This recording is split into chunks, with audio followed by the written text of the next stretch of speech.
السلام عليكم البنات ومرحبا بكم في شهيوة ماجدة. الوصفة اليوم الحامض مصير بأسرع طريقة وكيوجد معاك في مدة أسبوع.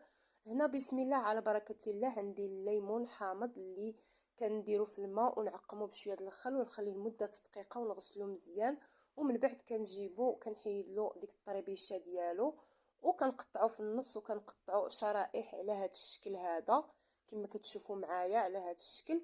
من بعد كنجيب القريعه ديالي اللي سبق لي وعقمتها وكندير الكميه ديال الحامض. فيما ندير شي كميه ديال الحامض كنضيف معلقه ديال الملحه كما كتشوفوا معايا.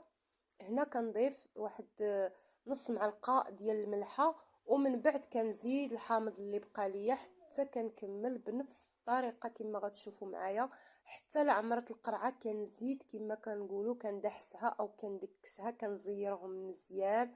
شوفوا معايا ما كندير حتى قطره د الماء، كندير غير الملحه فيما نضيف شرائح الحامض كندير الملحه. من بعد كندير كيس بلاستيكي وكنزير مزيان وكندير الغلاقه وكنزير، وكتشوفوا معايا كيطلق الماء ديالو مده اسبوع كيكون واجد تحضري به الطويجنات ديالك، تحضري به يعني الوصفات اللي بغيتي.